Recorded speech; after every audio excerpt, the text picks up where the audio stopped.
What's up, Shed students? I just want to give you an update and a word of encouragement as you start your spring break this week. I know it's going to be a little different with everything going on, but I just want to give you a little bit of a challenge and a word of encouragement. But first, I want to remind you that Cold Springs Summer Camp is still on go for right now.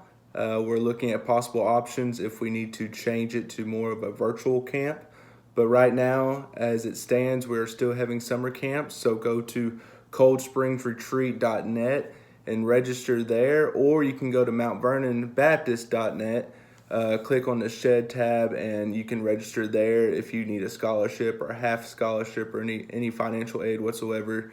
You can fill it out on the registry on our church website. But I just want to read a couple verses for you and then challenge you this week. I'm going to drop a few of these videos throughout this week to try and encourage y'all, and then we'll meet back live the following week on Wednesday. But I'm just going to read out of Psalm 62. My challenge for y'all this week is to read this whole chapter. It's not very long, it's just 12 verses. But I just want to read these two verses. Psalm 62, verse 7 and 8 says, "My salvation and glory depend on God, my strong rock. My refuge is in God. Trust in him at all times, you people. Pour out your hearts before him. God is our refuge." Now, I just want to take a small moment to talk about these two verses for a little bit. Our salvation and glory, they depend on God, our strong rock. We know that without Christ, there is no salvation.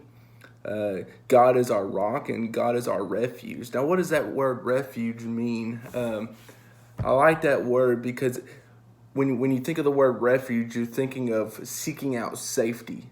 In times of trouble, in times of war even, people would seek refuge, would seek safety from the enemy.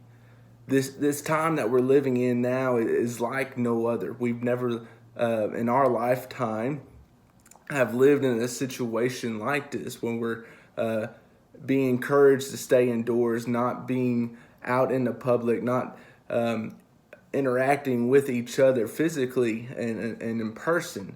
So this is something different for us, and because of that, it strikes a lot of fear in people. But this psalmist reminds us that we need to put our trust and our faith in God, even in these challenging times that we're facing, even in these times that we've never encountered in our life. That's when we need to trust God the most. So when it says that God is our refuge, it says it at the end of verse 7 and at the end of verse 8 that God is our refuge. That it is something very important for us to remember, that no matter what's going on in life, because this might last just a couple more weeks, this might last a year, we don't know.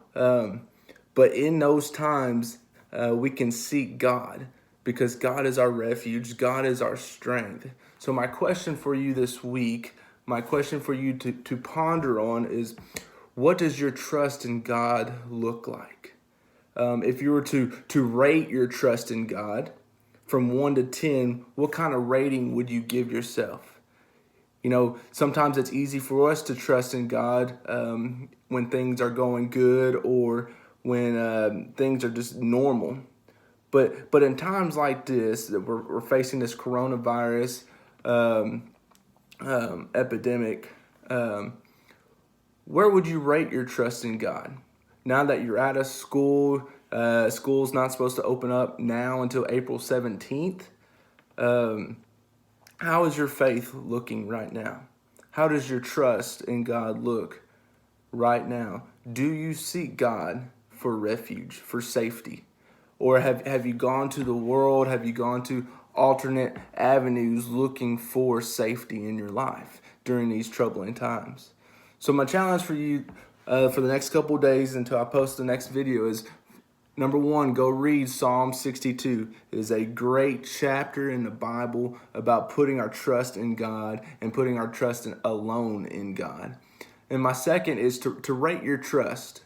Be honest with yourself, but give yourself a rating, 1 to 10. How much do you trust God?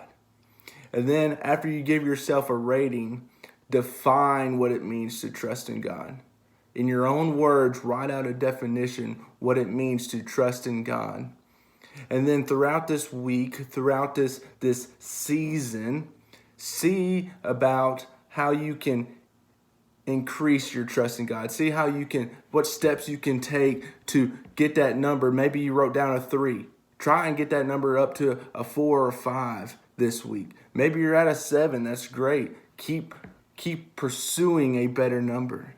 A 10 out of 10 is very rare and very hard, but it's something that we should all persevere, something we should all strive for, is a perfect 10 out of 10 trust in God. No matter the circumstance, no matter the situation that's going on, no matter what life hits us with, that our trust in God never wavers. That He is our rock and our foundation for our faith. He is the refuge that we seek in these troubling times. In everything that we do, we want to give our trust in God. So strive to have a better trust in God throughout this week, and be honest with yourself this week as you pursue this trust. I just want to let you know that I love you all. I hope to be able to see y'all soon. Hopefully this will die down in the next few weeks or maybe months. We don't know, but we can put our trust and faith in God that all things will work out for those who believe, those who trust in Him, who seek refuge in Him. And I will see you live next Wednesday. I love you.